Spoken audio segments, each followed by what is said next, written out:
Early this morning, Israel launched a preemptive strike into South Lebanon as Hezbollah was preparing to launch an extensive attack into Israel.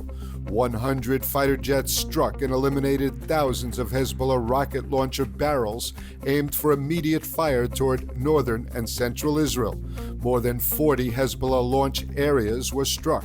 According to initial reports, Hezbollah had been planning to fire some 6,000 rockets at Israel, but their plans were severely disrupted by the preemptive strike. Israeli intelligence observed that Hezbollah was about to launch its largest attack of the current war. As a result, at about 5 a.m., the Air Force attacked targets primed for launchings.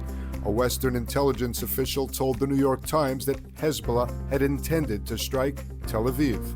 Prime Minister Netanyahu, Defense Minister Gallant, and Chief of Staff Halevi met and approved the preventative action against Hezbollah overnight at IDF headquarters.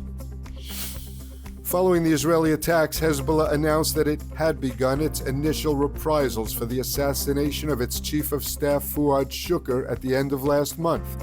Despite the Israeli preemptive action, Hezbollah still managed to fire hundreds of drones and rockets toward Israel in response to the Israeli blitz, targeting 11 IDF bases in northern Israel. It's unclear whether Hezbollah will continue to escalate its attacks and how far south it will attempt to fire. Defense Minister Gallant declared an emergency situation in the country for the next 48 hours.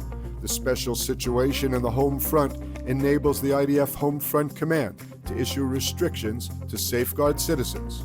Following the preventative strikes in Lebanon, the airport authority announced that departures from Israeli airports would not take off for a number of hours.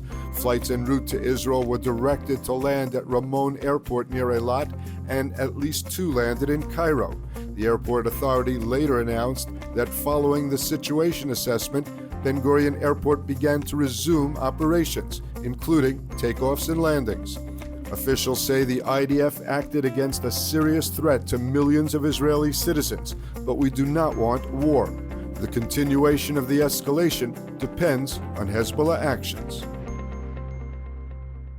Experience the power of truth with ILTV News. If you're looking for quality content and captivating visuals, join our news community and become an integral part of our team as we embark on a mission to unveil the real Israel, dismantling the web of lies and misinformation that surround reporting on Israel.